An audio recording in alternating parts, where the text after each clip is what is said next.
Unfortunately, even though we've done 70 episodes of this, we still can't figure out our equipment. I texted Sam right away, and I was just like, bro, I'm going to lose it. If we're not doing something this year, get Arteta out. I've harped on this in episodes past when we talk about Chelsea. Like, we only turn up against the big teams. I'm going to take the top-ranked team in the country. A little contradictory just because I did have Georgia winning the SEC. It's a frisky conference, but I think Clemson's just definitely the cream of the crop.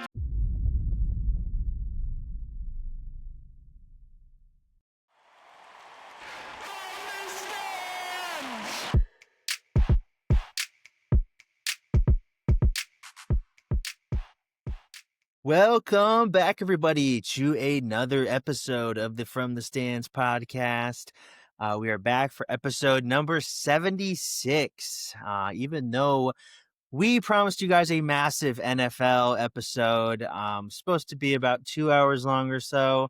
Unfortunately, even though we've done 70 episodes of this, we still can't figure out our equipment. So unfortunately, after we did actually have the boys over and have a big time NFL episode for you guys, we got back and basically found out that we had no audio. So had like half video, but no audio for like anything. It's kind of a whole deal. But Fezzy boy, you want to get into that a little bit and what's been going on in your neck of the woods? Yeah, super frustrating. Sorry, guys. It was a good episode. We sat down for like over 3 hours, just kind of shooting the breeze about football. And we even checked it like halfway through the episode. Sam was like, "Are you sure my phone's recording?" I went up and like, sure enough, it was recording this, that, and the other. I was like, "Yeah, we're good." Get home, go to bed because it's super late that night. Again, I apologize to Peter and Jared because we had them out until like 12:30 on a Saturday night. And I get home, whatever. Didn't look at it Sunday. Get home from work Monday and look at it, and nothing. No audio. One of the video footage was gone, and I texted Sam right away, and I was just like, bro, I'm gonna lose it. I'm gonna lose it. And so then Sam and I, for like a good, I don't know what, like 2-3 hours, we're both just like trying to see if we could get it, and we just could not find it. So because we made sure that it was like uploaded. Yeah. Like we usually make sure after all the episodes that it uploads before we usually knock out for the night, and we made sure that like all the check marks were there and everything. But Yep. yeah, like Fezzy boy said, when we went back, like it was weird because one of the cameras had video throughout the whole thing but no audio, and then my camera, it was black the whole time, even though like Fez said like it was recording, and then the last 15 minutes the video pops on, but again no audio. So really no idea what happened with it. It's really a lot of our biggest concern when we do these is just everything working right, and most of the time it does. At least when we do finally get recording, it works most of the time, but yeah, not this time. Yeah, I was telling them when we did it, I was just like, I was so worried because every time we've done an episode with them in person, something goes wrong, but not like this bad. Usually it's like, okay, it just takes a little longer editing, or maybe you can't like put the videos together like you thought you could originally, or just something weird like that.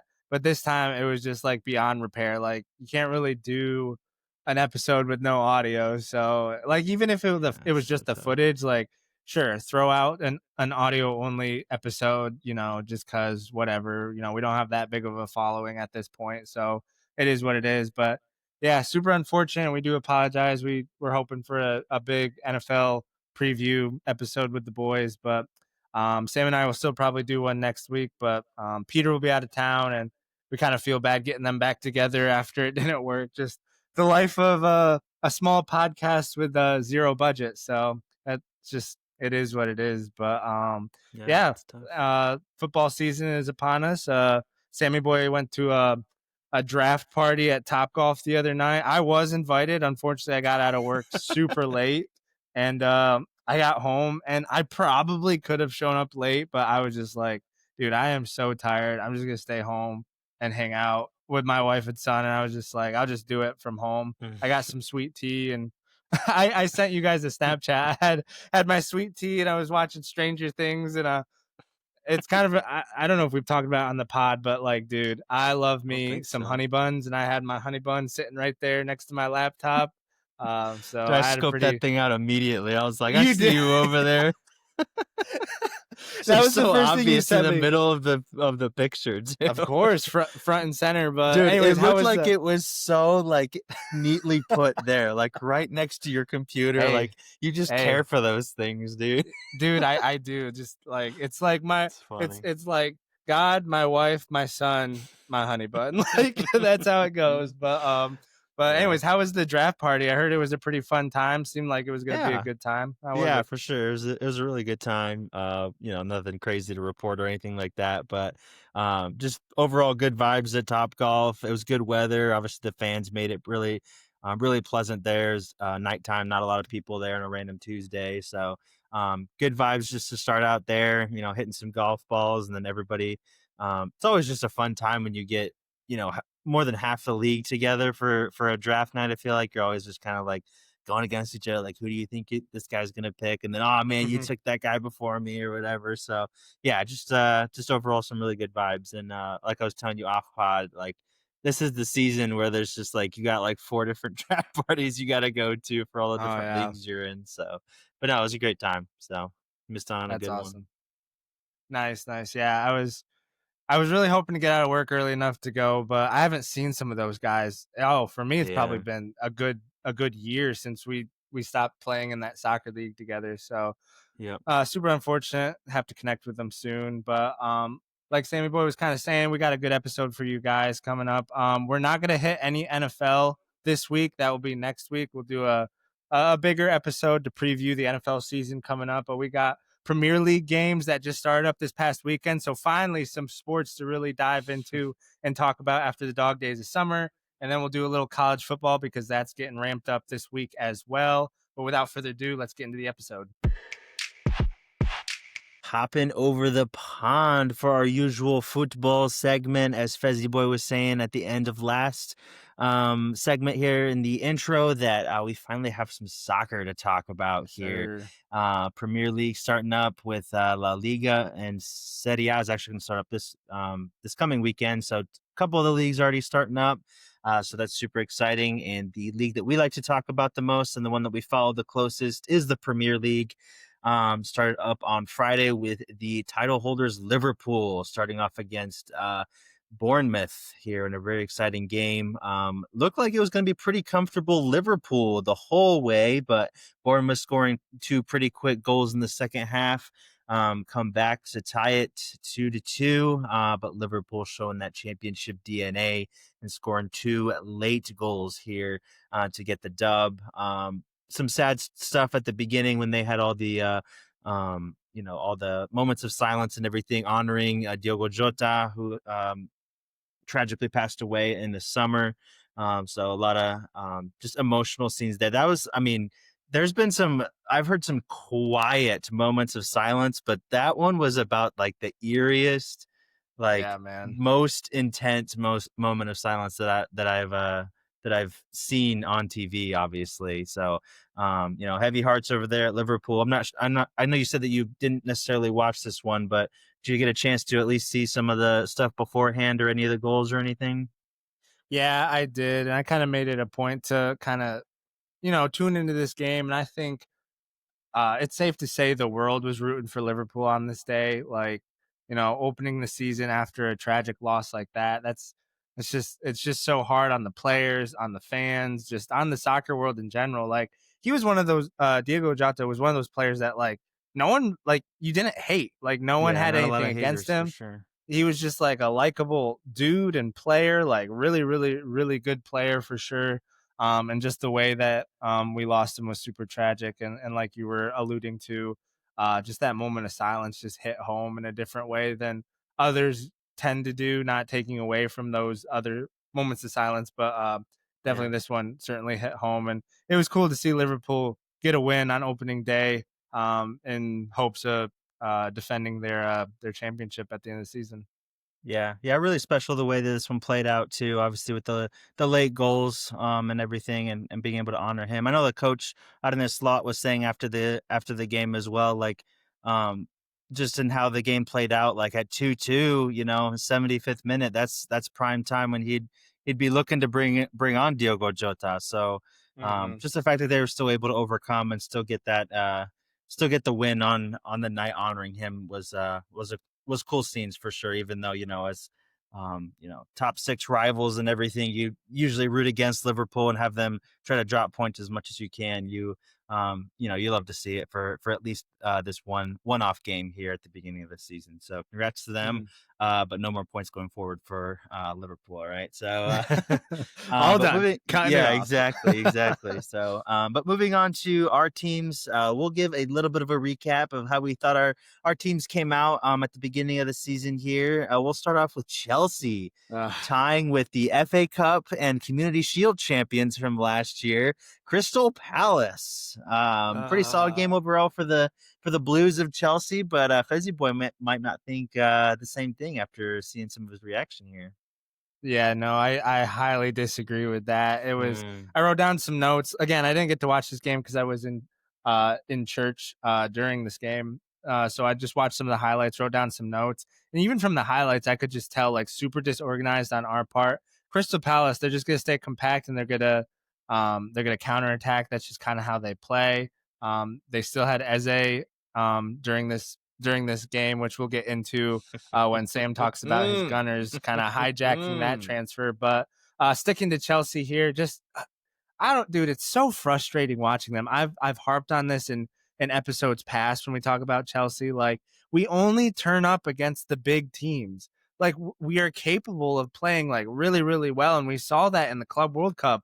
I mean, beating probably the most informed team in the world in PSG to win the Club World Cup with the squad that we're rolling out in the Premier League, and and then we show up against Crystal Palace, and it's just like it's just a pillow fight, man. And there was one chance at the end. I can't remember the player's name. I think he's new. I haven't kept up with our transfers as much as I should have, but wide open goal.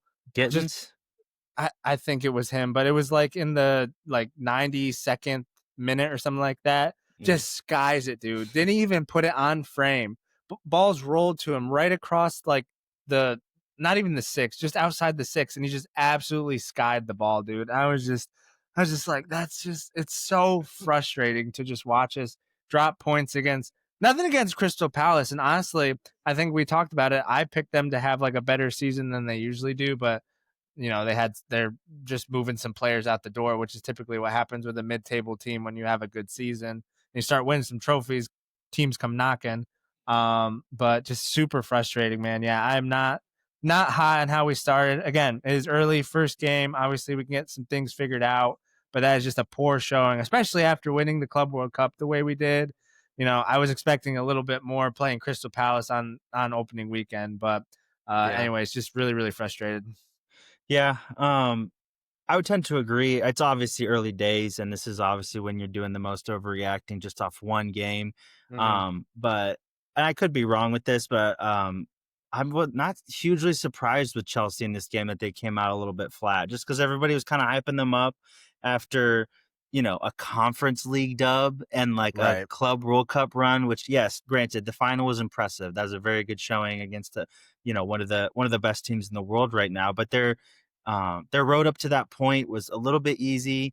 And I just didn't believe in Chelsea being able to put together like that consistent of a season throughout the whole, the entirety of this year. Again, this is one Mhm. game, and I'm not saying this is going to apply for the rest of them, but I guess I just wasn't as surprised when they came out, like I said, a little bit flat as far as, going up against the Crystal Palace team, which again, it isn't a bad team. They've been pretty impressive, especially at the end of last season. But yeah, definitely gonna want to be a little bit more clinical in those finishing spots in and around the Yeah, for goal, sure. especially late on when you got a chance to put it away. Gotta, But yeah, gotta. we'll see. I mean, Chelsea's just been super inconsistent for a couple years now. They have performances where you're like, wow, this team could really be something and challenge, but then they just Yeah. play the next game, and it's a pretty disappointing performance. So Yeah. we'll see if Yeah. they get a little bit more consistent here going forward in this season. Um, I guess we'll touch on your transfers here in just a second, but jumping over to the Arsenal portion of this little mini segment here, we get a huge 1-0 victory against Manchester Big United time. at Old Trafford. So big time challenge. Even though Man United weren't great last year, it's it's always a good game. They still obviously have good players and good coach and everything. So it's still going to be a pretty tough test, and it did prove to be a pretty tough test. Even though we got out of there with the dub, I'd say pretty lucky that we got out of there with a dub. We were thoroughly dominated in the first half by Manchester United. We got a really scrappy kind of just kind of a picturesque Arsenal goal at this point with our free kicks. I'm actually not a huge fan of what we do now for our free kicks. We basically put a guy like on the goalie and Mhm. basically interfere with the goalie and cheat to like try to create chaos in the box.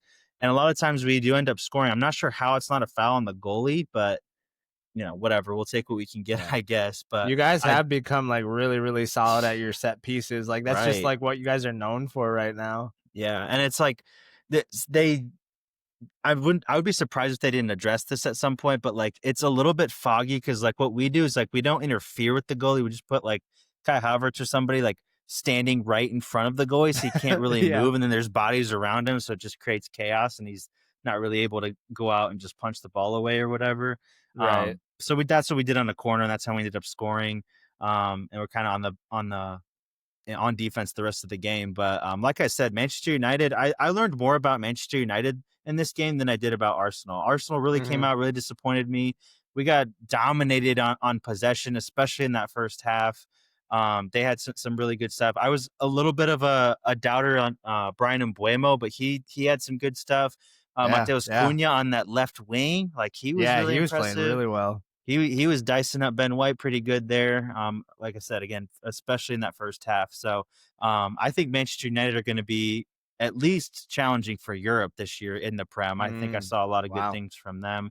And Benjamin Seshko, he only played about 30 minutes or so, but the stuff that I was seeing him do and build up and being able to be a big body up there that can also bring the ball down is going to be huge for them, I think. So um, Mhm. lot of doubters on Gyökeres in this first game. Everybody thought he looked slow and that he's not going to be good or whatever. But I'm just going to chalk it up to it was just one game. Everybody kind of One game. needs to kind of just get used to the speed of the prem and everything. I think he'll be fine. But um, I know you said that you saw like most of the second half or anything. Did you have any big opinions or anything about this Man U and Arsenal game here? Little rivalry.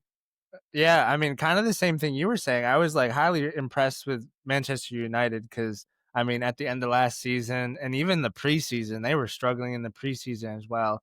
Obviously, getting some of these transfers in really helped. Yeah, again, the striker from Brentford, I was kind of like, what are we doing, guys? Like Yeah. that's who we're gonna go get. But Right. obviously, he looked really good out there. Acuna looked really good. Yeah, I mean, the new coach there is really implementing his style of play this season, you know, having a full off season to kind of get some players that he wants, implement his tactics a little bit more, get the players acclimated to how he wants to play. And it showed, man. Like you said, they dominated possession, broke out in the counter really well, had some really, really solid chances, got to put them away. You can chalk it up a little bit to rust. Like everyone's kind of first game of the season, got to figure their feet out. But no, there's hope for Manchester United, like you said. Yeah. I could honestly see them pushing for a Champions League spot as well. So Yeah. exciting to see if this season will have a little bit more parity than last. Like maybe, hopefully, we go down to the final match day instead of Liverpool just winning it weeks in advance. But Yeah. really, really good stuff from Manchester United. And I was gonna ask, but you kind of answered it. The Gilchrist, just watching him, I just wanted to see what you thought of him. But obviously, you kind of gave your analysis. Just got kind of has to Yeah. get his feet wet and get into the Prem. I mean, he's coming from Portugal, guys. Like that's quite a Yeah. jump to the Prem from Portugal. Like, I Mhm. mean, And a lot of this so stuff wasn't necessarily like, oh, it's Premier League stuff. It's just like he just looked a little rusty, like he didn't have a full preseason under his belt, which he might not have just because the transfer took so long to materialize and got signed a little bit late and everything. So it's just kind of like mhm. getting his feet caught up, not being able to necessarily be in the right spots when he needs to. But I think that'll just come with sharpness, hopefully, over the next couple weeks when he gets his feet a little bit more acclimated to the prem and everything, and just being able to gel a little bit more with the guys. Going back to United, though, I think a guy that was pretty disappointing is Mason Mount. I think when Oh Seshko man. they finally decide to start him, he'll be the one that goes down and probably have Embuemo on the right and then Cunha on the left with Seshko in the middle. Hmm. I know Mason Mount's dealt with lots of injuries over the last couple of years, but he's a shell of his former self. I'm Yeah, kind of man. surprised that he was able to move to United of all teams when Chelsea were looking to offload him. So I think he's definitely a guy that might take a back seat at the very least when Seshko decides to be at full fitness for sure. But um overall, really solid game from both sides. Obviously, more so United than us, but we walk away with the 3 points. So I'll take that every time if you ask me about it. So yeah, hoping for a more solid performance against Leeds at the weekend, but we shall see. Dipping into a little transfer talk here.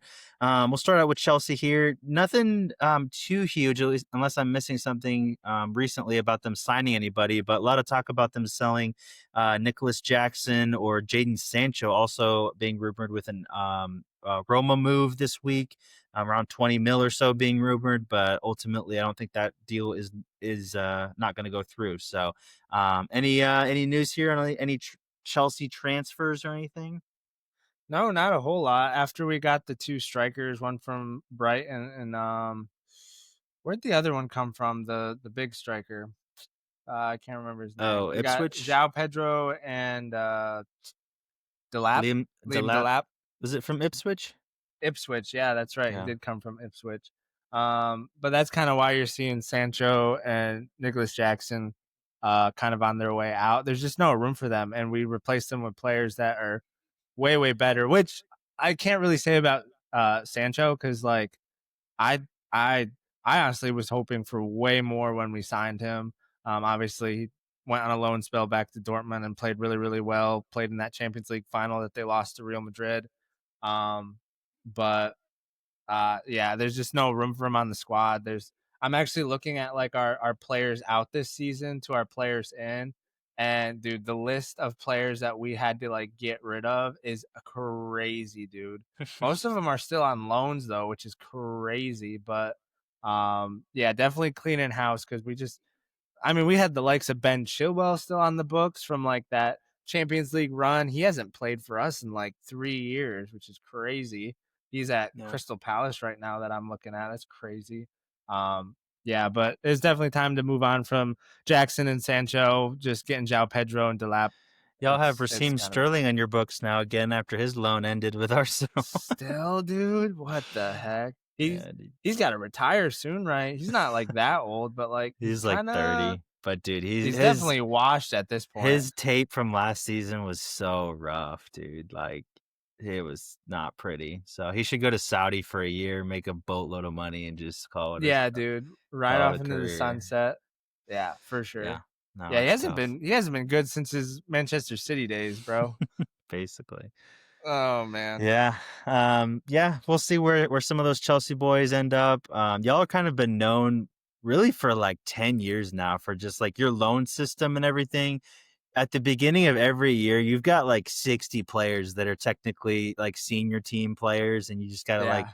figure out whether you want to sell or you're loaning them out or whatever. So, it's pretty sophisticated system, I would say, over there as far as the loaning and the movement of players for Chelsea. So, Yeah. We have um, like 30 players that just like whether on loan or we sold, we just this offseason offloaded yeah, either through load or sold like 30 plus.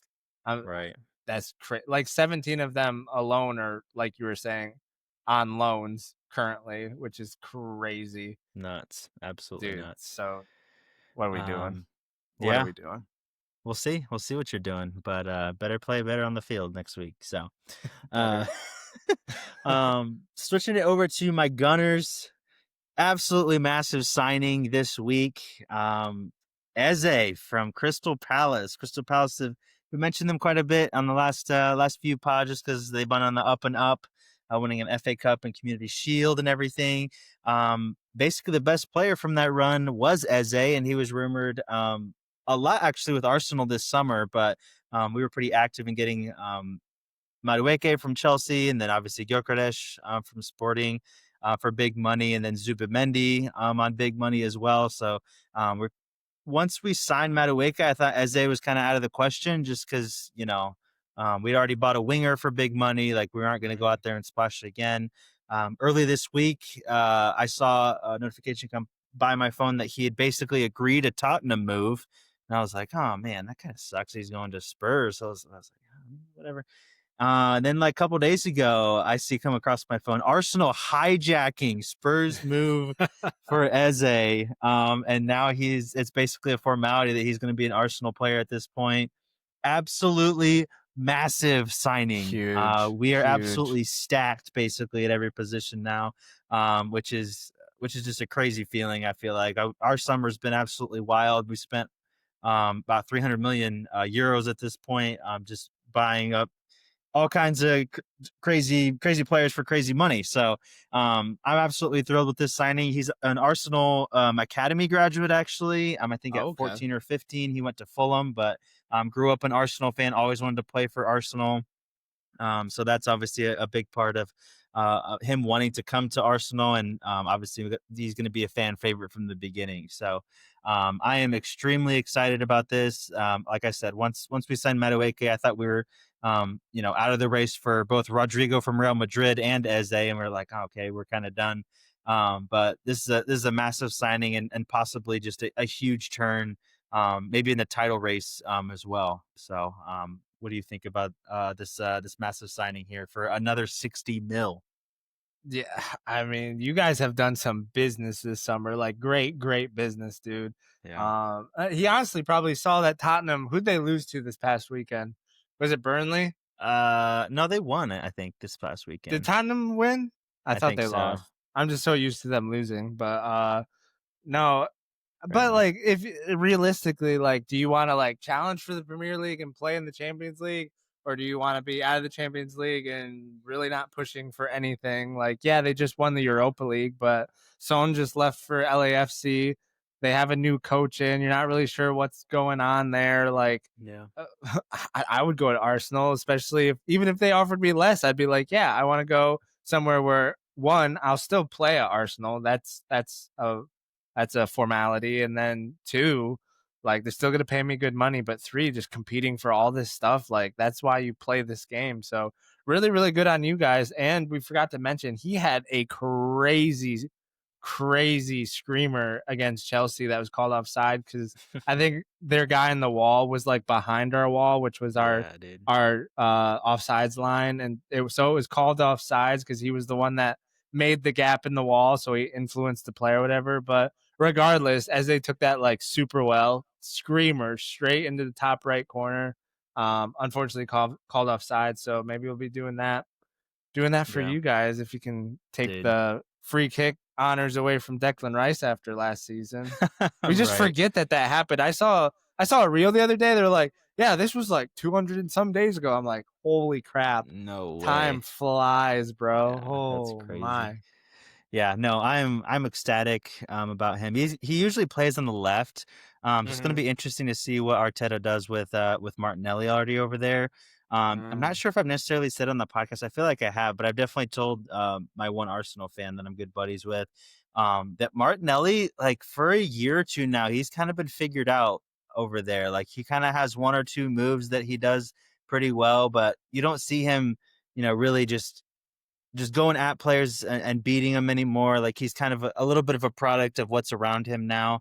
When he first came on the scene and he was kind of, new kid on the block, he was doing really well, but it feels like he's kind of become a little bit stagnant and everything. So if it was me, at least at the beginning of the season, until Martinelli shows me something else, I'm starting Eze on that left side and For putting sure. Gyoke up top and then Saka on the right. So I'm definitely starting him over Martinelli once he gets acclimated. So I'm extremely excited. And Arteta, I mean, he didn't before we signed Eze, but now he really doesn't have an excuse for not winning anything this year. I mean, Yep. we have the striker that we've been needing for 2-3 years now. We have the depth that we've been lacking for a couple of years now. Like we've still had great teams. It's still not really an excuse for not winning any trophies, especially how good we've been, especially like specifically in the league. But I mean, Mhm. now, bro, you just really can't say like even just the signings we've gotten this summer, like Zubamendi 70 mil, incredible midi. Gyökeres we talked about 65 mil. Madueke we talked about 56 mil. Madueke at this point is more of a depth piece, and you're buying a depth piece for 60 mil. That's Yeah. insane. Mosquera from Valencia for a further 15 to 17 mil. Norgard, solid depth piece for 12 mil from Brentford. We got Kepa, good backup goalkeeper, and now we're just adding to that with Eze, one of the most coveted wingers in this entire transfer window, maybe outside of Rodrigo. So, Hmm. yeah, if we're not doing something this year, I mean, get Arteta out of there yesterday. Obviously, I've been hard on Arteta for quite a while now. Yeah. But I mean, goodness gracious, bro, if we can't do anything with this squad, what are we doing? So, Yeah. What so hypothetically speaking, with the this squad that you have now, with the transfer window closing, what is the bar in your mind? Like what's he have to meet to keep his job? Like anything less than that is a failure. I mean, I would say to keep his job. I would be fine with like an FA Cup. That's like the bare minimum. I Right. think it has to be a trophy. Like Carabao Cup, eh, I don't care about that. Everybody plays their reserves in that. Like I'd like it to be, one of the big trophies, FA Cup, Champions League, or Prem. I know the Champions League's a little bit of a harder ask, but I mean we've been second 3 years in a row now for the Prem. Like why Mhm. not this year? I know that Liverpool's a wagon. I know that Man City is probably going to be a wagon, but like we've got the squad now to be able to compete with them. We've spent the money. Like, where are the excuses now? Like what are we gonna come up with this time? So I think we should definitely be in contention for the Prem. And we should at least be winning, an FA Cup and pushing even the Prem. Like if we win an FA Cup and we're pushing the Prem all the way to the last couple match days, like I'll be happy with that. Like that's progress. And then Champions League, if we obviously have a good run in there for sure as well. But I see no reason why we shouldn't be at least pushing Liverpool to the very end and hopefully winning a domestic cup as well. So that's got to be the bar. We can't be, another really good run where we're to the semifinals of all these tournaments in second place. Like, nah, bro. That's where we were before. Like, Right. we got Yep. to take that next step now. So, Yeah, absolutely. but yeah, that's a little into the Arsenal and Chelsea transfers. Not really too much else going on as far as world transfers or anything big in that realm. We'll switch countries now to La Liga just because they got off to the start of their league this past weekend as well. We'll just touch on the big three in that league really quick before we just breeze past the Europa qualies as we've been doing here recently. First order of business, Barcelona off to a controversial start against Mallorca. I know Fezzy Boy was watching some highlights before we got on the pod here this afternoon. I guess I'll just get into a little bit of the controversy. 2 red cards for Mallorca in the first half within 10 minutes of each other. So pretty wild scenes over there. I would say at least one of those was probably deserved. So not too much going on there. But the second one I would say maybe is a little iffy. And then Barca scoring a goal off pretty controversial circumstances again, just as far as shot went in the box, defender headed it away, seemingly going down, possible concussion type circumstances. Everybody stops playing, shot on goal from Barca goes in, and they end up counting the goal even after a review from the referee here. So, Barca fan, what do you got to say about all the controversy going down? It's only the first match day, and they can't stay out of it. I was just gonna say Barcelona just seems to always have controversy surrounding them as a team. Good to start the campaign off with a win, even though one of the goals was very, very controversial. Like you said, I was watching some of the highlights, and the dude was clear. Like the dude got hit in the head, like he kind of headed the ball, cleared it out, Yeah, clearly stumbled forward, and then like fell forward. Like yeah, he's not all right. And like you hear all the time that refs are supposed to stop play if it's a head injury. Obviously, not stop the play. You like here's the thing: you can kind of point at Barcelona and be like, yeah, what are you doing? But you're taught as a player, play to the whistle, and clearly the ref didn't call the whistle. So if anyone's at fault, it's the ref for not stopping the play immediately after realizing that this right. guy is clearly concussed or at least dazed from what just happened. So Yeah. yeah, controversy just seems to follow this team around, but we keep winning. Kind of a Dude, small game analysis. Mallorca, like, it's Yeah, go gotta ahead. be tough being a fan at that game. Like, you get 2 red Yeah, cards, and then you have that happen. I'm like, "Bro." yeah. Like, That's a that's tough crazy. watch. That's That a is tough a tough watch for your team watch. for sure. Yeah, but, I But mean, Barcelona's probably gonna win that game anyway, so right, right. But just my small game analysis on it, I'm not gonna go in depth on it, but just from the highlights I was watching, it looks like Barcelona last year, like super potent attack. We're gonna put 3, 4 past you. But if Mallorca had all their players and were a little better and took their chances, dude, it's yeah. like probably Barca would have won like like 4 or 5-2, but they're still giving up two. And so Mhm. against a good team, it's like it's kind of like to put it for our NFL audience, it's like the Bengals last year. Like they're going to give up 40 points, but they're going to score 45, 50. Mhm. Like that's how they're going to win games, Well, but Mallorca it's had not a a recipe for goal success. chopped off too, right? Offside What? or something? Yeah, something like that. Yeah. Mm. Yeah. But just from the highlights that I was watching, obviously it doesn't show the whole games, but just there were a lot of chances that Mallorca had that they just like either hit straight at the keeper or just Yeah. didn't put it on target. So it was just like, dude, that game could have been a lot closer if, the ball just rolls their way just a little bit. Yeah. Yeah, kinda typical, smaller club, I guess, vibes over there, just not had maybe some good build up play, not being able to finish it ultimately, but, yeah, obviously a solid win by Barca, overall, obviously coming for that La Liga in back-to-back seasons, so we'll see how they're able to build on that going into the rest of the campaign here. Real Madrid scraping by Osasuna, only 1-0 off a Kylian Mbappe goal. Pretty rocky start, I would say. Just struggling on the finishing end of things for Madrid. Really dominating this game possession wise. I don't think Osasuna even had a shot on goal the whole game. So obviously not showing up in the scoreline necessarily, but Mbappe off to another pretty good start here. Even though it was by penalty, I will say, but I do think that he's going to have a big campaign hopefully this year, and hopefully his teammates will follow suit as well.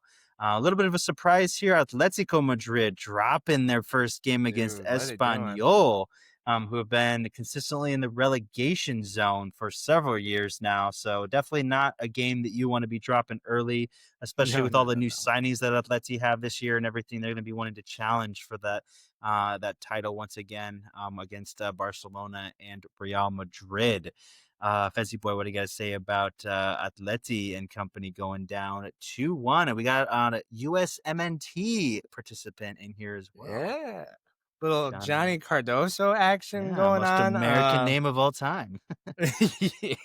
Yeah, I'm pretty sure he's Brazilian American, so that's the only reason Yeah. that he's any good at soccer. But uh, dude, this has to be a downtrend at this point, right? Like, Atleti got grouped in the Club World Cup, and they were actually one of the teams playing like a decently full squad as well, and they got grouped.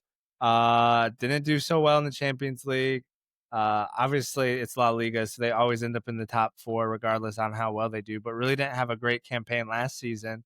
Is it time for Simeone to kind of step aside? Like, do you think it's him? Do you think it's just not having the right players right now? Like, what's going on with him? I don't know. I feel like they've had a more active than usual transfer period here. Agreed. Getting Alex Baena from Villarreal. He is obviously coming off a pretty good Euros campaign, obviously from a year ago, and then obviously been a stalwart at Villarreal, and also getting Thiago Almada. So pretty solid signings overall. Getting Johnny Cardoso, but maybe they're not quite up to the level that they need to be. I'm not sure if Simeone would be out because just like who's his replacement gonna be? Obviously, Right. Simeone just kind of has this identity of just kind of grinding out wins. Like even his title winning squads, like all of his games, they win like 1-0, 2-1. Like really at the, very limited, style points if you want to call it that. So I wouldn't get rid of him. Depending on how the rest of this year goes, maybe you look at that. But I've definitely heard some rumblings in the last couple of years about maybe getting a little bit stale over there in for Atletico Madrid. So he's still got some good players over there. Griezmann's obviously still part of the fold, and then they got that really big striker from I think it was the Bundesliga. I think he's like Norwegian or something like that. So he's Mm-hmm. still over there. He's still solid. I think it's just super early. It's tough to be kind of judging some of these things off a first game. So Right. we're kind of doing an overreaction across the board here as far as soccer goes. But yeah, definitely got to turn around, especially against the likes of Espanyol. Like I said Yeah. before, just a perennial relegation contender, if you will. So. And I hope that he doesn't go just because he's part of that, old guard of guys that I kind of grew Yeah. up with. And as long as those guys can hold on, the better. As long He as it's is. not my team, obviously. Yeah. If I they mean, he suck, is Atleti. He is Atleti. yeah, Like when you think of Atletico, like you think of Simeone. Like yeah, they once weren't he the level leaves, they dude. were before he got there, obviously. So Yeah. Yeah. Exactly. Exactly. yeah. That'll kind of do it for La Liga as well. Obviously Barca and Real, getting all 3 points, but Atleti already at 3 points down. So we'll see if that comes back to hurt them, or if they're able to kind of recover after that. Last thing we'll touch on here is just my Romanian teams in the European qualies. Let's go. So we did have 4 teams at the beginning of this summer involved in European football, and we only have 3 now. So one of them got eliminated the last round. But the first legs of the playoff rounds of the Champions League, Europa League, and Conference League have all started. We unfortunately do not have any more teams in the Champions League qualifiers. One team in the Europa League who tied today 2-2. One team beating a really good Turkish team actually in the Conference League qualifiers 2-1.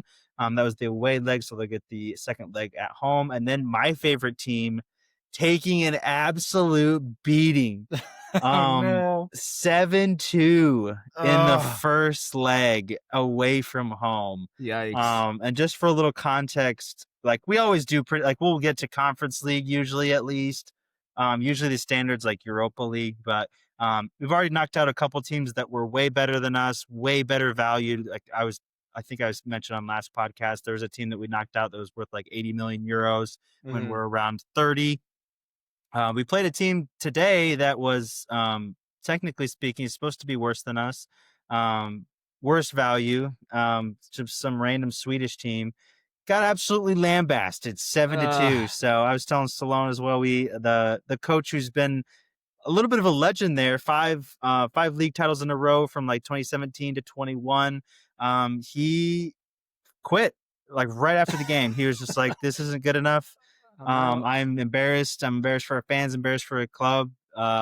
Peace out." So, absolutely wild scenes over in Romania. I know no one cares, but just some crazy happenings over there as far as that kind of Wow. stuff is concerned. So, we're probably going to be going out from the conference league, but never say never. Never say never. Maybe the coach leaving is for the best, and he just that gets the boys all riled up, and they come back and win 5-0. But Maybe. We've not seen too crazier things. likely. Yeah, exactly. So, Oh but man. no, the qualities, dude, for these European competitions are so like they're pretty exciting. Like with me growing up with some of the qualities and just being around a lot of the clubs there, like just some of the clubs that are in and around there and the storylines and stuff is wild. So, but it's That's definitely awesome. for the diehards that can't get enough of European football. So, Of course, of course. um, but yeah, that'll kind of do it for the soccer portion of this podcast. Obviously, we're pumped that the leagues are starting back up here.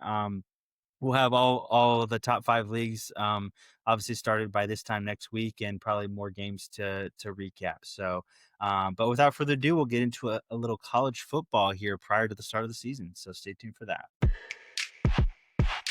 All right, we're going to finish off the pod with a little college football getting started this weekend. I believe the first game in Dublin, Ireland is going to be Iowa State versus Kansas State. So that's actually a decent game to get us kicked off with.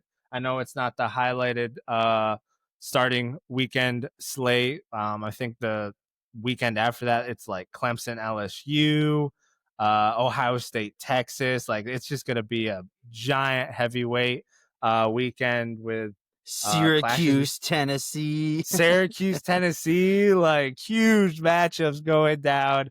Obviously, I will be back in PA, so Sammy Boy will have to go to. I wanted to go to the Tennessee Syracuse game, but we are in Pennsylvania that weekend, so we'll not be able to make that. Probably a good thing because I don't want to see Syracuse get just absolutely routed in Mercedes-Benz Arena in Atlanta. That would just be You not think worth you're the gonna get price of admission. destroyed? I feel like a lot of people are pretty high on the orange nowadays. I mean, we don't have More Kyle than they McCord used to anymore. be, I guess. Yeah, I mean, more than we used to be. We definitely are pulling better recruits nowadays. We're doing a lot better than we used to. Definitely, Kyle McCord was the highlight of our season last year, leading the nation in TD passes, and I think uh, passing yardage as well. But that's besides the point. Looking forward to actually having some football to talk about. Is it the week after NFL starts? It's like a week. That week is college, and then the week after NFL starts. Yeah. Yeah, Yeah. yeah. So definitely getting into the football season, which we're really excited about. But we're gonna kind of take our conversation to Michigan to talk kind of the end of the Michigan scandal that happened. This is kind of the tail end of everything that went on with them sign stealing and Harbaugh doing all his like not very being cooperative and stuff like that. But I know Sammy Boy was pretty interested in this and like looking at the different financial things, but a little bit of a slap on the wrist, huh, Sammy? Nothing really, no like sanctions, no having to Yeah. redact any championships or anything like that. Kind of a vanilla fine situation going on here. Yeah, yeah. Yeah, most of the I think feeling across the college football landscape is definitely kind of what you were saying, a little bit of a slap on the wrist here. Yeah. I'll just kind of run through some of the fines and penalties. 20 million in fines, 10% of the football budget, 10% of scholarships, revenue loss.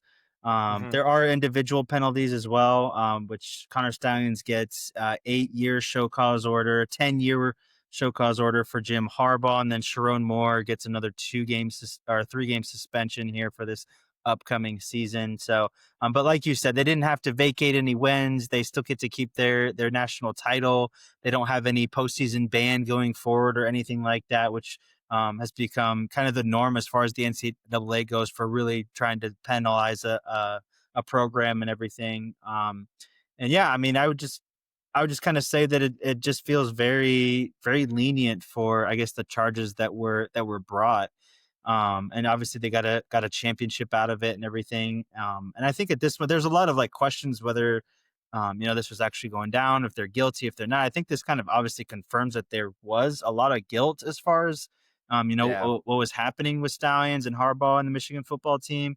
But then the penalties on top of that, like you're basically just saying, hey, give us 20 million and like you can have a national title kind of thing. Like what I Right. don't love that. And again, it just seems very very lenient for the like if you're cheating, bro, like that should be the thing that has a no tolerance policy in college. And I feel like they're just kind of getting away um with just the minimum here. Like Steins is never going to be employed at a college football program again. That was already known. Like Jim Harbaugh's in the NFL, like he's never going to go back to college. Like Hmm. penalizing those guys like doesn't do anything for the penalties. And like $20 million is nothing for a program like Michigan. Like that's like you and me being like, oh, $20. Like that's not, it's nothing for an institution this size and that has the alumni like Michigan. So Right. just kind of disgusted with the whole thing. Like it's just kind of where we're at now in the college football landscape and everything. So I'm not sure if you had a lot more to add to that, but just definitely not the news. Like I'm just like Oklahoma State basketball. Like we had like an assistant who was like I think paid for a guy's meal at recruiting, or this is like Yeah. 2015 or something, and we got a 2 year postseason ban. We couldn't be in March Madness for 2 years. The year Hmm. after Cade Cunningham was there because of that. And this is what you're gonna throw at Michigan? Like, Yeah. well, what are we doing here? So Yeah. yeah, I not think not a that's huge the fan of biggest. that. Yeah, that's the biggest qualm that most sports fans have against the NCAA, which this is actually I heard someone say like this is probably the last like case that the NCAA as a whole will actually oversee because It's now true. everything's with Yeah. like the whole new court ruling and everything and how pay for play is going to look different this coming season for all sports. This is actually probably the biggest thing that the NCAA will take care of. in the foreseeable future, because it's kind of just not doing anything as an organization after that, which is good because it just seems like you were saying, like, where's the consistency Mhm. in like the punishments for cheating, or even minor things like paying for a kid's hamburger back in the day, like, and all of a sudden you're getting rid of. I can remember Syracuse and their scandal, which was not even like close to this bad, but they had to You had vacate to some vacate, wins. like, 2 seasons worth of stuff, Yeah, right? Yeah. yeah, like they had to vacate wins and all that. And I'm just Yep.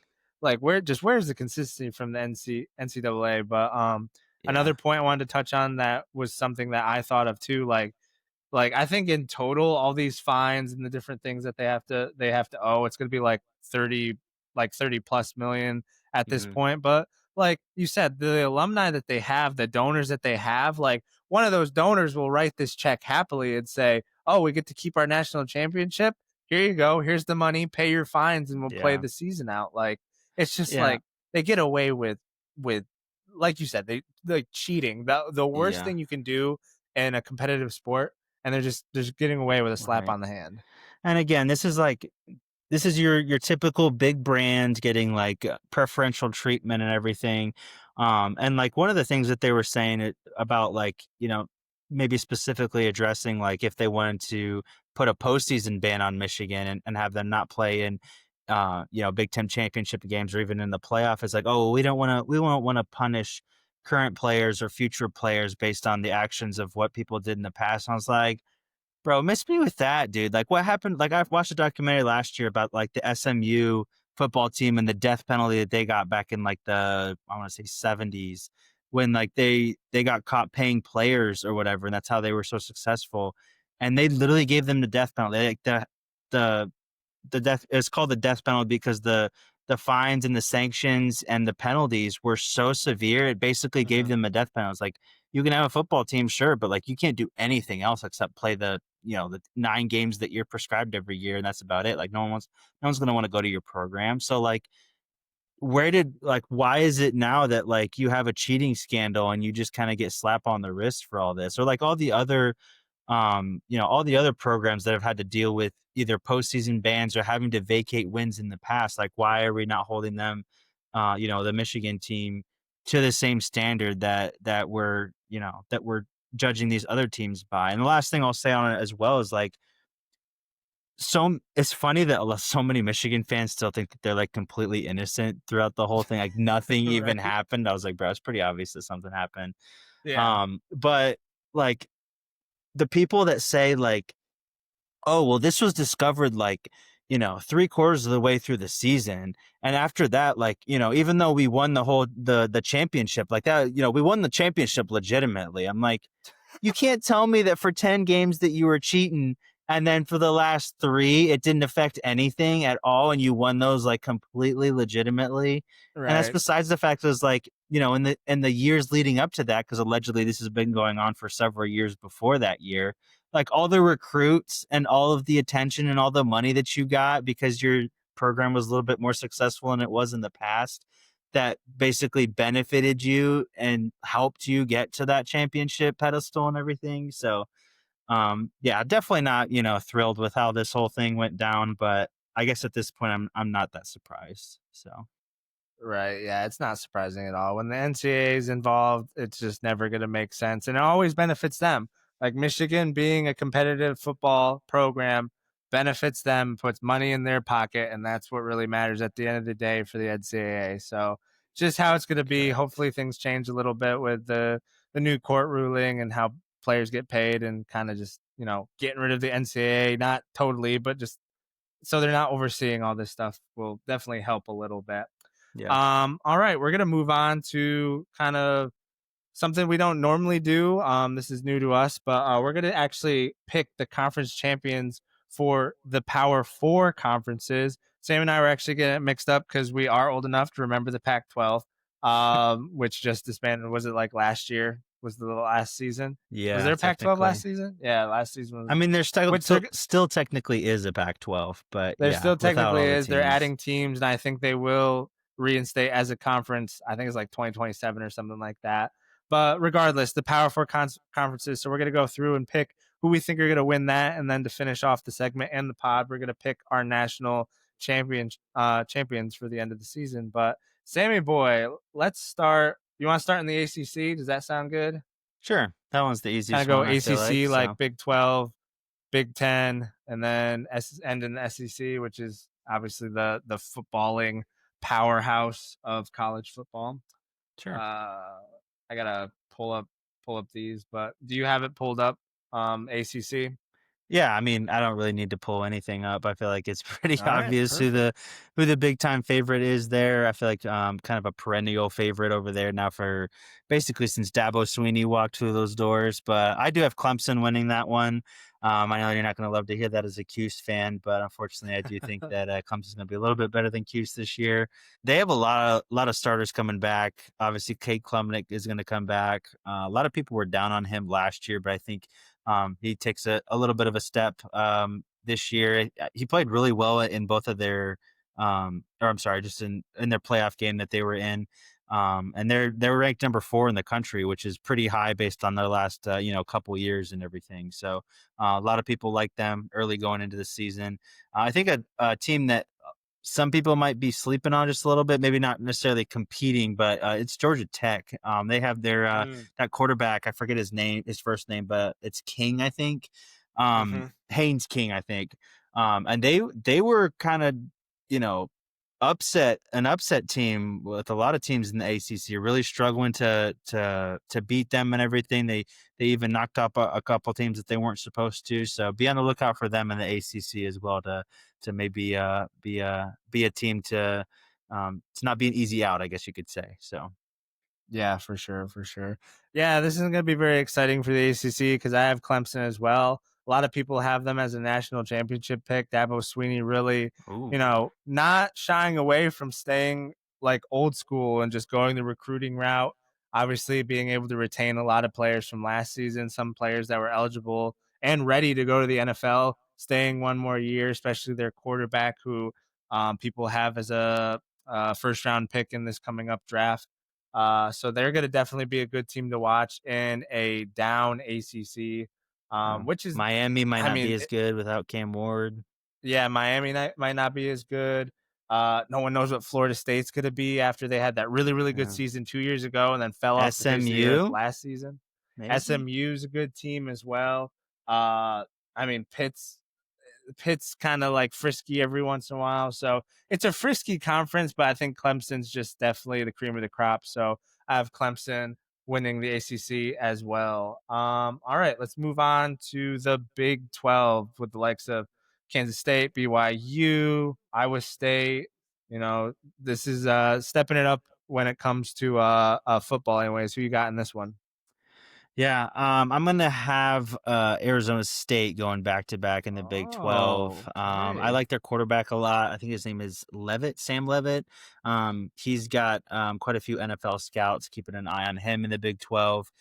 Super offensive heavy conference, obviously here always has been. I think that Arizona State having the best offense is going to kind of rise to the top here. Obviously, they lose Cam Scatteraboo to the NFL last year, but I think that they've reloaded really well. I really like their coach quite a bit as well. He's kind of just risen up the ranks in the last couple of years, and he might have a good program over there for several years to come. Um, Really shot to the heart for me, just because Oklahoma State, now that OU and Texas aren't there, we were kind of the team that was supposed to take over this conference and win year in year out. Had a really tough year last year. Mike Gundy's first losing season in 20 years. So we're hoping to build off that. But unfortunately, I don't have them competing at the top of this conference here. Got But you. we're That's a coming. good. We're coming. We're coming. We're coming. One of the more consistent teams in the Big 12 for sure. People like to talk about Utah. BYU's kind of splashing cash on the rise, but never really figuring it out. Yeah. West Virginia's been good in the past, but like you said, Arizona State's kind of been that team to beat the last couple of years. But I'm gonna go K State to get it done. No real rhyme or reason, just kind of banking on consistency, thinking that they'll just do well this season and find a way to get it done. All right, moving on to the Big Ten. Again, we're kind of just stepping it up in like the football in conferences. We'll definitely end with the SEC. But who you got in the Big Ten coming out on top? Big Ten. My picks are a little chalky here. I guess Arizona State isn't super chalky, but I'm going to go with Ohio State. I do think that they might not be quite as good as they were last year, but I think the whole conference as a whole, maybe not take a step back, but I think that the other teams are just kind of going to take a step back with Ohio State, I guess. I don't believe in Drew Aller at all. Like he's really good against like Maryland and Minnesota and Northwestern and some of those teams, but when it comes to the big games, like when he plays Ohio State, when he plays Michigan, he always crumbles. He always finds a way to throw a couple interceptions. So I just don't believe in Penn State really being able to get it done, even though they had a really good run in the playoff last year. He just really can't seem to come through when it really matters. I hope he does well, just to create a little bit more parity in that conference. But I don't believe in him. I think Oregon takes a little bit of a step back with their loaded roster they had last year with Dylan Gabriel and company. Michigan, I just don't see it for them quite yet. They're still kind of rebuilding off that quote unquote championship team that they had a couple years ago. So I really think it's Ohio State's to lose. They got a lot of guys returning. They do have a new quarterback there, but it's Ohio State, so they're just reloading with 5 stars over there. So I got them repeating as the Actually, did they win the Big Ten last year? Yeah, I yeah, think they they won. They did. lost to Michigan and then won the Big Ten. So Yeah, I do have them yeah. winning it this year, though. So Gotcha. Nice. I mean, that's a safe pick. Yeah, like you said, a little chalky, but I mean, are you gonna bet against a defending champion that literally still has probably the best player in all of college basketball? Their wide receiver, what's his name? college Is it Smith? basketball. Basketball, sorry. Football. Holy cow. Sorry guys. It's 11:20. Just all my brain cells are trying to hold on for dear life right now. Is it Jeremiah Smith? Is that his name? Yes, The wide yeah, he's receiver a there. dog, Yeah, dude. dude, he's He's gonna be so good. so good. Like I don't claim to know a lot about football, but like I watch him and I'm just like, dude, that guy is incredible. Like so good, so good. Yeah, he's One thing gonna I be in the wanted to NFL park for on really sure. quick. I know we're trying to keep this segment short, but were you surprised that Penn State is ahead of Ohio State in the AP poll? A little bit, yeah, for sure. Again, a lot of returning starters for Penn State. Um, a lot of people are high on Drew Aller, but I don't see the allure of him. So, but definitely Right. a little surprising for sure. Yeah, I was too because I know everyone was hyping up. Everyone assumed that Ohio State would be number two, and everyone was like, "Oh, that first game against Texas on opening weekend, 1 versus 2. Obviously, it wasn't to be. It's going to be a 1 versus 3. Still an incredible game, and it's going to be a great game to watch. But I was definitely surprised that Penn State was ranked over them. But obviously, they know a little bit more about football than I do. The people putting together these rankings, so that was Yeah, just a and little didn't bit of they a have like a wasn't what was his name? Abdul Carter. yep. Huge loss on defense for them. He's on the Giants now. Big time you know, hype for him coming out. Yeah. Yeah, that's a big loss for them, but apparently they're still loaded. Again, like I don't keep up with a lot of the it's just so much to keep up in college just with the transfer portal and everything like just players moving around, especially on like giant rosters that they have in football. Like that's I can't even keep up with basketball half the time. But Basketball uh is even crazier, dude. Like oh, it's so crazy, complete dude. roster turnaround every year. Yeah, wasn't it Baylor that I'm taking it into a rabbit It's hole, like but wasn't it every team, dude. yeah, Yeah, Baylor literally 0 returning players, like, starting from scratch, like, wild. that's crazy, the era that we're in. Yeah, new But age for sure. yeah. Alright, my pick for the Big Ten, I'm actually gonna go Oregon. I think they find a way to win it this year. I think they were embarrassed last year in the playoffs by Ohio State. They're gonna come back definitely with that bad taste in their mouth.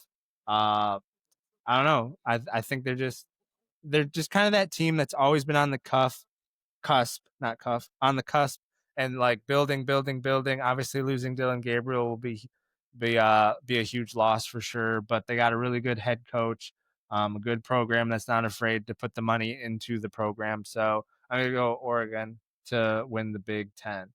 All right, the best for last, the SEC, really the strongest football conference in all of college. Who you got in this one? Yeah, I got Georgia reclaiming their crown at the top of the SEC. Wow. I think that they have the best coach in the SEC in my opinion. Obviously, a little bit of a down year last year with Georgia and everything, but I am a believer, obviously, in their coach. I saw some good things from Gunnar Stockton, their quarterback. So I'm hoping that he's really able to do well. Just a good old Georgia boy. I don't know if you remember him coming in that game Yep. and showing out just a little bit. Haven't seen him much on the field for Georgia, but I from what I have seen, I've been impressed with him and everything. So and again, I think that they have the best coach in the league there. So they've got some guys returning on their offensive line. I think their running game is going to be good as it usually is for Georgia as well. So I'm hoping that we're not hoping necessarily, but I do have them winning the SEC once again. So, but obviously, there's like 6 teams that could probably win the whole thing in the SEC. So, Yeah, for sure. It's the conference with the most parity across the board. I know a lot of people are high on Florida. They're saying that they have a really good team, just don't trust the schedule that they have to play. But anybody in the SEC has a tough schedule. Like when you have to go through that conference, dude, that's just it's tough in the SEC. Mine's going to be a bit chalky too. The number one team in the preseason poll, Texas. I think they're not going to take a step back. They actually might take a step forward with Arch at QB. A lot of people were saying that he should have been starting last year, but obviously they decided to ride with Ewers, who he's with Miami now, right? I heard some good things coming out of yeah, Miami's camp yeah, about him. I think Definitely so. solidifying himself as the backup QB there. But I Hmm. think Arch being in that system for so long steps right in, takes the reins, and they're definitely the favorites to win the national championship for sure. So in my mind, they got to be the favorites to win the SEC as well. So give me the Longhorns winning the SEC. So we'll definitely keep Oh, track of those picks as the season goes along. We'll see if we get any right. We didn't really have any wild ones, right? I mean, Big 12 was kind of like no, nothing chalky. super crazy. It's Yeah, chalky. That's what you get when we talk about so many sports. We're kind of spread thin across all of them. We can't dive into I mean, you can't be picking like the 10th favorited yeah. team out of out of a And conference just for fun, but yeah, and football's so different than like basketball because it's like it's like it's so cut and cream rises to dry. the top. Yeah. Yeah, it's so cut and dry, and, like, if you're not good in football, you're just not gonna be good. It's not like basketball where you could find yourself in a good stretch of form and, rattle off a few wins, it's football. Yeah. If you're not as good as this team, you're probably not gonna Getting win. blown out. But all right. Like we said, we're gonna finish off the pod with our national championship picks. Again, these might be chalky, but what are you gonna do when it's football, guys? Like, it might be 1 and 2 that we pick, could be 4 and 5. Who knows? But I'm gonna send it over to Sammy. Who you got winning it all in 2026? I got Texas. Talking about Texas. chalky, I'm going to take the top ranked team in the country. I mean, good pick. Little contradictory just because I did have Georgia winning the SEC. But obviously the playoff it just creates a whole new dynamic, which I think is going to be really good for the sport as a whole. But I do have Arch Manning. I'm a big believer in Arch Manning. I think he elevates those guys.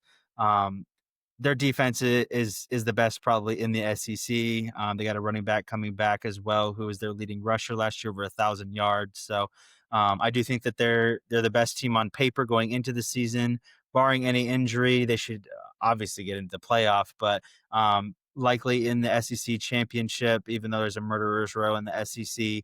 But they have such just a roster that's just a little bit above everyone else in my opinion. So I'm kind of hoping for them to get back too, just because it's a storied franchise like them have always been good. Last time they won a championship was '05.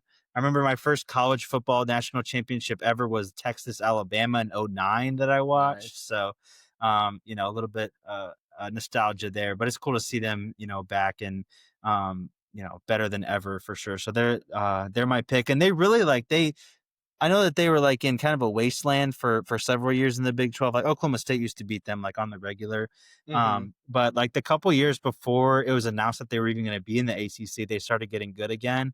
and then they announced they were going to be in the SEC, so all the flood of recruits. So they really couldn't have played that better if they tried. So and obviously Texas is a hotbed for 5 stars. So um like I said, they couldn't have played that better, and obviously they're reaping the benefits of that now. So they are my pick to win it all.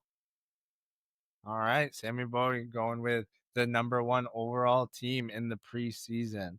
All right, mine's Huge gonna be a test little against less Ohio State. Sorry to interrupt, but huge test, yeah. And bro, obviously that game, like in years past, like in the 14 playoff, that game would probably decide if you it got would into the knock you out. playoff. Like Yeah, bro. that would be like absolutely massive. Like you would have one of the top 3 teams coming into the season already out of the playoff based on that. But obviously we've got Yeah, everybody and their mother in the playoff now, so it doesn't even matter. You could win your first two, lose your first 2 games, and still have a chance going, especially in it's the true. SEC. Like if you're one of the best teams in the SEC, the committee is going to look at you and be like, "Of course you're going in. I Of mean, they're going to course." be Like, trying to put 9 teams from the SEC in there now. So oh, absolutely, absolutely. But all right, we digress. Mine's gonna be a little less chalky, but I'm gonna go Clemson. I'm gonna go a little bit wow, of a you can't really say a sleeper because there's a lot of I could people see that are that. really, really, really high on Clemson. Obviously, people point to Texas, Ohio State. I don't think anybody thinks Penn State's going to win it. Like they think they're a really good team, but just do not trust their coach in big games. Kind of like you were alluding Yeah. to earlier. But yeah, I got Clemson, Dabo Sweeney, obviously, 2 national championships. Again, like we said, a lot of returning players, so older players, which tends to work out not only in football but basketball, just across college sports. Older quarterback, more experienced quarterback than Arch is going to be. Arch has been in the system but hasn't played as many games, so I think that will definitely hinder Texas a little bit. A Hmm. lot of their offensive players went to the league, um, opposed to Clemson keeping most of their players, like we alluded to before. So I got the Clemson Tigers winning the national championship in 2026. Tell me I'm wrong, Sam. I mean, I can't argue with that. A lot of people are super high on them. I like them a lot as well. Their defense is insane, just like it was last year. Despite the Yeah. fact that they lost a couple guys, it's still going to be one of the best. It's by far the best in the ACC for sure. I like Cade Klubnik a lot. He's a little bit prone to making a mistake in a bad spot, but again, what I saw at the end of last year was just really solid stuff from him. And like you said, games under his belt. I mean, he's got a ton of them. He set like a million records in high school, playing all 4 years as a Hmm. starter. He's played, I think he was a freshman when he started at Clemson, so a lot of games under his belt there. He said, I think in the last couple weeks, I saw that he could have gone a lot of other, different places. A lot of heat was on him early from fans and everything, and Dabo Sweeney stuck by him, so there's a lot of trust there. So yeah, I think their offensive line could use a little bit of work there, but I mean, no argument for me. I think they're going to be a juggernaut this year as well. I think, you know, different from last year where they kind of scraped in there as the ACC champ at the end. I think they're going to be solidly probably in the top 5 to 7 at least going in. So Yeah. solid pick. Yeah, definitely. Yeah, and it's really a toss up. Other than I don't think we have too much faith in Penn State, but like the top 5, you could pick any one of them and really make a good case Yeah. for them to win the national championship. And But Dabo's gone to the portal a little bit more than he has the last few years. So yeah, not a broken ton, away but from. he's gone in. I think there's was one, I don't remember his name, but at the end of last year, he went and got like some pretty big, like I think is a defensive guy, but Mhm. kind of a one of those blue chip recruits that was a part of the transfer portal. So we'll see. Right. Yeah, he's definitely not stuck in his ways, but definitely more old school, Yeah, just going the took him a couple recruiting route. years. It just took him a couple of years for sure. But yeah, those are our picks for not only national championship but conference championships as well. But I think that's a pod, Sammy. That is a pod. Kept this one a little bit shorter, but A little bit. still running a little bit over an hour, but that's all right. But we appreciate you guys, and again, we apologize for not having that big NFL episode for you guys. Just again, technology is not our friend, especially when you're balling on no budget. But we would appreciate it if you guys would tune in next week. Sam and I will be previewing the NFL season, diving into that. It will be just NFL, so we can touch on everything from the different divisions, to the big stories. Still, Micah Parsons has not been signed. Terry McLaurin has not been signed. Trey Hendrickson hasn't been signed. So a lot of players still up in the air if they're going to play for the teams they're on. It'll be interesting to see what happens in a week's time. But that'll come at you guys end of next week. We appreciate you guys tuning into this episode. If you guys could, please subscribe to the channel on YouTube, follow and rate us on Spotify and Apple Podcasts. That would really help us out. And we will catch you guys on the next one. I Peace.